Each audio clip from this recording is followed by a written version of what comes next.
Hello everybody, wherever you are. We just want to release the second part of Pan-Africanism, as we promised you in the previous discussion or dialogue that we did. And now we just want to give the second one. The Pan-Africanism is one of the most influential political and cultural movement in the history of Black people worldwide.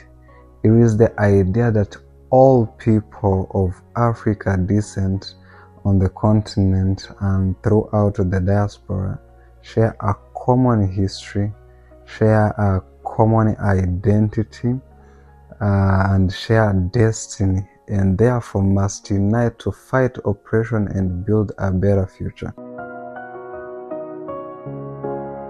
The roots of Pan-Africanism go back to the 15th century, 19th centuries, during the painful era of the transatlantic slave trade. Millions of Africans were taken to the Americas and the Caribbean, where they were enslaved.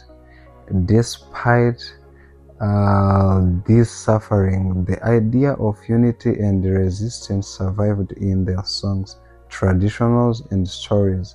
They kept alive sense of African identity even when they were far from home. This earlier feeling to share the struggle became the seed from which Pan-Africanism later grew. The modern Pan-Africanism movement began in the 18th centuries and the early 19th centuries, especially among Black intellectuals in the diaspora in the United States, Europe, and the Caribbean. These thinkers realized that the oppression of Black people faced was global, and therefore their liberation would have to be global. One of the earliest voices was Edward Biden, who wrote about the dignity and unity of African people.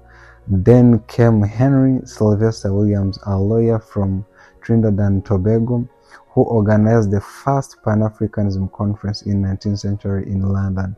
This was the first time of African descent from different parts of the world gathered to discuss their common struggle against racism and colonialism. But one of the strongest earlier leaders was W.E.B. Du Bois, an African American scholar. He organized a series of Pan-African Congress between 1919 and 1945. W.E.B. Du Bois famously said, "The problem of Africa, the problem of 20th century is the problem of the color line." He believed that Black people everywhere must unite because colonialism and racism were systems that oppressed them all. This Congress brought global attention to the right of the African and Caribbean people at a time when most of Africa was still under colonial rule.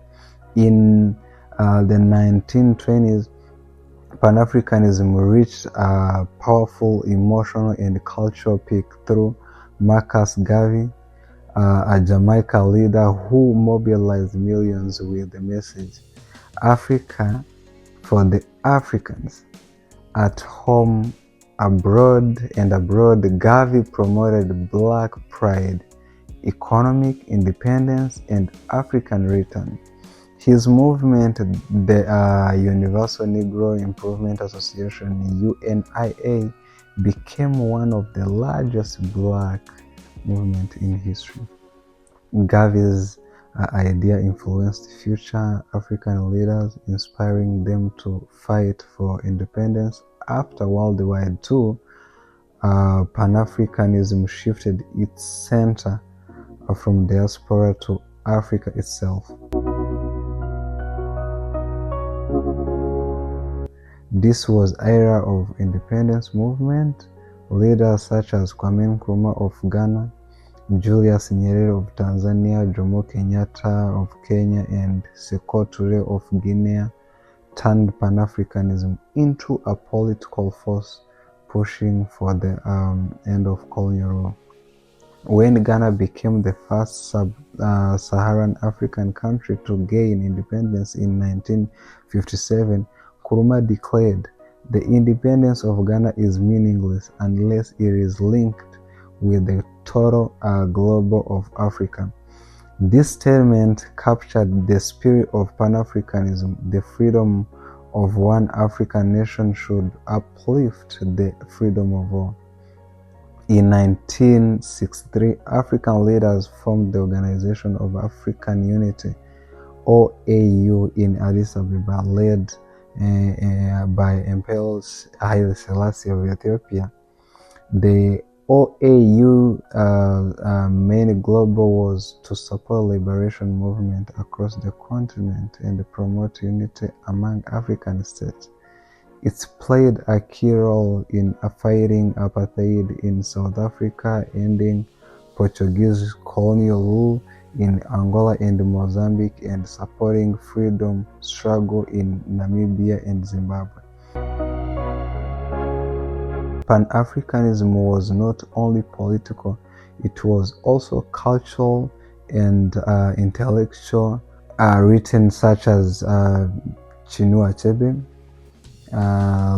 Leopold Senghor, Ngugi wa Thiong'o, Frank Fanon, and musicians like Fela Kuti and Bob Marley split Pan-Africanism ideas through literature and music. Marley's song like African Unite became so global anthem for Black unity. In the early 20s, the OAU transformed into the African Union, which continues the dream of African integration. Today, Pan-Africanism focuses on economic cooperation, cross-border unity, and cultural pride. Movements such as Year of Return, Afrobeat to the World, and African Continental Free Trade Area show that Africa remains alive. While challenges still exist, poverty, corruption, ethnic division, and foreign exploitation, the spirit of Pan-Africanism continues to inspire millions. It teaches that Africans everywhere share a common destiny, that unity is strength, and that the freedom and the dignity of Black people must be protected across the world. Today, Pan-Africanism lives in the fight for justice, in cultural pride and economic cooperation, and the dream of strong and unity of Africa. So the next one, we gonna release the third part or third series. Thank you. Stay blessed.